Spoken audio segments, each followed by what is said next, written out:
Nga informacionet që morëm, flitej për një defekt të rënd dhe koha e rikthimit të energjisë elektrike ishte e pa konfirmuar. Kështu që në këto kushte Në vend të stetoskopit, mjeku dhe njëkohësisht shefi i repartit të reanimacionit qendror në QSUT vendosi të merrte në duar pincat e elektricistit, duke justifikuar shkëputjen e energjisë elektrike për më shumë se një orë në spital. Vendosëm që të transportojnë vetëm 9 smur, të cilit ishin në respiracion të drejtuar. Ne kemi mjetet që transporti i tyre të realizohet me respirator portativ pa u cënuar shërbimi. Transporti ishte i shkurtër, tha krenar Lilaj.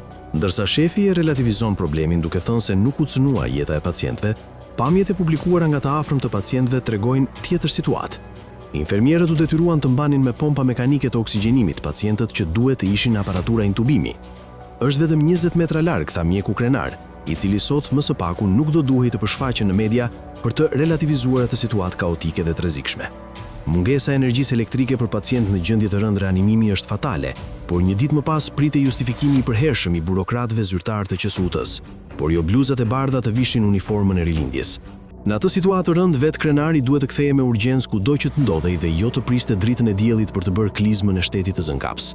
Ai foli se si pajisjet nuk u ndalën në asnjë moment së funksionuari, as në reanimacionin qendror, pasi sipas tij ato kanë backup, UPS bateri dhe mund të rezistojnë deri në 6 orë pa energji elektrike kur janë të reja. Gjithçka paska qenë në rregull sipas tij. Atëherë pse pacientët në rrezik u transferuan si në kohë lufte? Për këtë duhet të dilte mjeku Lilaj sot para medias dhe nëpërmjet tyre në komunikim me publikun, ku minimalisht të kërkonte ndjes për shqetësimin tërësisht të panevojshëm dhe jo të kthehej në gjenerator propagande i pushtetit. 5 pacient kanë dalë deri të shi.